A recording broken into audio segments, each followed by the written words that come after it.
Hey guys, SK here, and today I wanted to talk about something that's been on my mind quite a bit.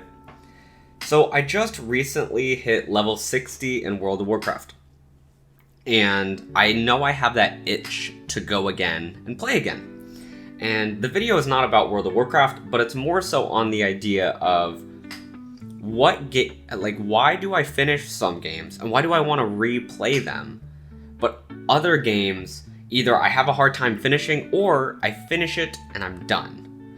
So I'm kind of just spitballing my general thoughts on this topic that I've culminated over the last week or two. And so I want to use an example of Baldur's Gate 3. So I've beaten Baldur's Gate 3 approximately, I want to say 4 times. I've beaten it in the honor mode, I've beaten it a couple times with like the easier mode and then the more difficult mode. And I still want to replay it. I still want to beat it again. And the question in the back of my mind is, what makes that different from something like Borderlands 3 or other games that I get into for a little bit and I just can't really stick with? A good example being like Fallout 76, which was obviously a meme game for a number of reasons, but I actually enjoyed playing it a little bit for a while and I just couldn't keep going. Same with rewatching shows and rewatching movies. I think there's a lot of connection between movies and games, even though they're very different concepts. They're very much the same in terms of what makes them so successful and what makes them not successful. So now that I've kind of went on that for a minute, let's jump into why I think I'm actually more interested in replaying some games than others. So something that Borderlands 2 has that I didn't really enjoy in Borderlands 3, and this is the first big topic, is it was a lot of fun. The game loop for me was very fun and very meaningful. So when I would go out and I would get a random legendary gun, I never forgot the legendary guns that I received. They all felt uniquely good in their own way, and some were better than others, right? Some made it so you absorbed almost every bullet that ever hit you, and others just did a certain type of damage very well, and it would kind of like shoot and do burst damage really well. I liked that. In Borderlands 3, I think I got several legendary weapons. I don't remember what any of them did. I have zero memory, and it's because they weren't really that well tuned. They weren't made specifically to feel super special. They were just made to be strong. And being strong is not enough. When I'm playing Elden Ring, and I'm going and I'm looking through all the different, weapons that I find, there are some that was really stuck out to me, that were really cool. A good example being the weapons you get from Radahn. The sort of gravity smash that you can do and the abilities that come with that. I felt like it was pretty strong, but it was also just very memorable, very unique and distinct in what it did. And then you also get stuff when you're going through the different you're collecting dragon hearts and you can use their different abilities. I remember many of them were strong, but they also had different utility and different purpose. A good example being, I would just Scarlet Rot enemies. It wasn't a guarantee because I had to make sure I had enough time for the Scarlet Rot to actually hit the enemy and make them poisoned. But when I mastered doing that, it became very useful because I would make them poisoned, switch to another weapon, and I didn't have to engage right away because their health would tick down anyways. This was very good for boss fights who had much more health.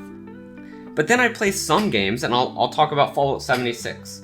Fallout 76 was my first experience with a Fallout game. And to be honest, to be fair, I enjoyed the first, I want to say like 6 or 7 hours that I played. Everything was new, everything was fun, I had a good time like just collecting everything. And the issue with it was, I realized the more I played, the less I enjoyed the game loop. The less fun it was. It was more of a chore. It didn't feel finely tuned at all, collecting all the junk and garbage and trying to craft things. And I was constantly out of room in my bags in a way that was not fun. Whereas something like World of Warcraft, I'm collecting a bunch of junk and loot that's just random, but I'm not always over encumbered. It's not difficult to make use of those where I'm like constantly having to play this balancing act. I just sold it, bought new bags with the money I got, and moved on. It was like an afterthought. And then when I really started to fill up those bags, I go, okay, let's buy a bigger bag. Instead of a 6 slot where I can hold 6 items, let's buy an 8 slot or a 10 slot, or a guildie would give me one. And so that was a much better experience and much more fun. So I think the first thing that really brings me back to games and also to movies is when I'm having fun watching something or playing something. When it's genuinely exciting and interesting and sort of captivates me. And I think that one's the more obvious one, but here's the next one. And this one's a little bit less obvious, but it's something I realized if a game or a movie doesn't have this, I don't go back to it very often, even if it was fun. And that's variety. So when I'm playing a game and I beat it, I feel like I'm done, right? I've beaten the game, or I've seen a movie. I already know how it ends. I know how I Met Your Mother ends, the show. And so, beyond the fact that the way that it ended really impacted me, I don't want to go back because I already know what's gonna happen. And for me, the novelty and the intrigue is lost. Now with Baldur's Gate 3, I'll use this as an example. I know who the final boss is, and I know how to kill I know like how that wraps up. However, the entire journey is very contingent on the choices I make and how I play the game. It is not, hey, I've beaten the game, so I know how it ends. I love that. That has made it very replayable for me in a way that I really want to get through the main story and do all the different quests and meet all the characters. There's still characters after 4 playthroughs who I have almost no interaction with, and I haven't completed much of their quest line. Jaheira being a great example. I still haven't found the dragon boss. I just haven't. So then I look at something like Cyberpunk. I really, really enjoyed Cyberpunk. Especially the DLC. The DLC was top tier, it was stellar, I was mesmerized by how great it was. But I also have difficulty replaying it because the ending can be different based off of some choices, and some very minor things along the way, but the actual story itself is pretty much the same every time you play it. Same with the main story. I can make a few different choices and kind of have different side things, which I actually still do when I play those things because they're fun. Like with Judy or with Panam or something like that. But the actual campaign, the story of the game, is fairly linear. And the ending is the only thing that changes. And I don't really care for that. Unless the ending was an entire story in and of itself, which it's not. I've already played the game. So I don't really have that desire, that refresh to do it. Now, how does that work with movies? Because movies very often don't have different endings. You're absolutely right. Here is what's different with movies, and I think how they do it to make me still feel engaged. So when I'm watching Lord of the Rings, so I watched all of Lord of the Rings a couple years ago for the first time, and I was in love. It's my favorite movie series of all time at this point. Maybe The Hobbit, but I think Lord of the Rings has actually overtaken that for me. I was like, wow, that was crazy. Then I went, okay, I'm gonna watch the extended editions because there's an extra hour in each of them. And holy crap, holy shit, it is a completely different series.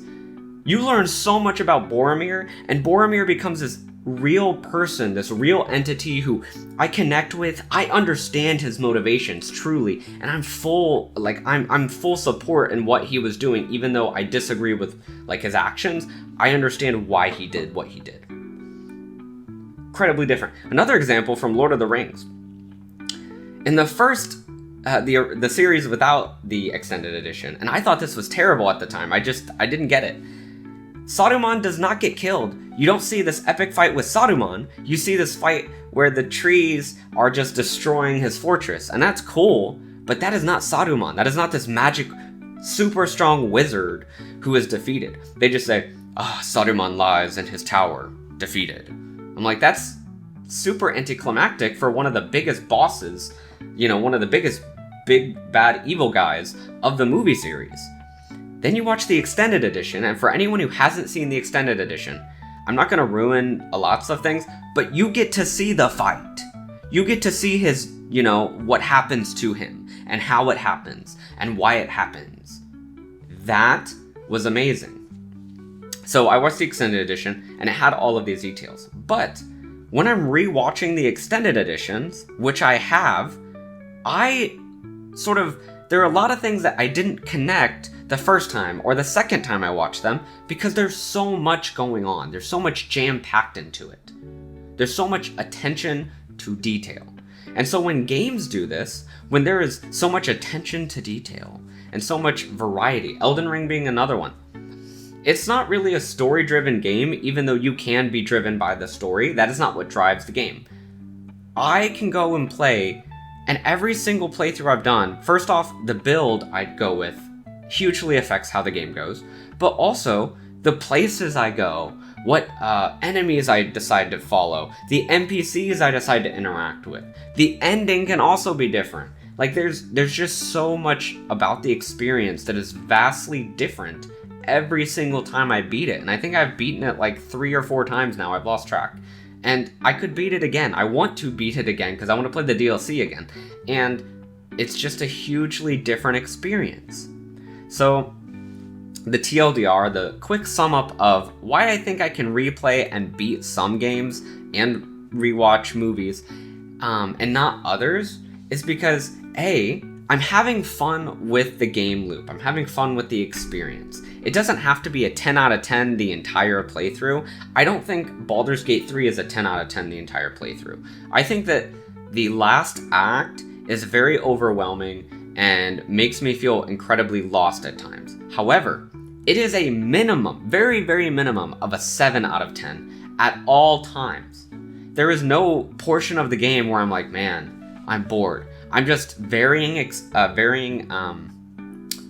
levels of excited and having fun. So fun, interesting, all of that part of it. And then the second part is there variety? Will I be able to have new experiences throughout my entire adventure? And will that be satisfying? And for games that do those two things, for movies that do those two things, for artwork that does those two things, I can have reinvested interest in it every playthrough, so long as I'm, putting my best foot forward. For the games and movies and all of that does not have that is missing one or the other, or doesn't do one or the other very well, even if it has a little bit of it, I will not want to redo what I've already done. I won't want to redo history, and I won't want to be bored playing the same game again. So that's just something that's been on my mind a lot, because I have been replaying older games, and I'm like, why do I keep coming back to these? And this is a little bit similar to the previous video I did, but I think it's kind of its own side topic. So I do hope you enjoyed. I hope, maybe you guys can connect with this too, or maybe you disagree. If let me know in the comments below. Did you kind of have the same sort of experience with games and movies and whatnot, or is it different? Am I kind of on my own on this one? So I do appreciate you watching the video. If you enjoyed, leave a like, consider subscribing. Stay safe out there.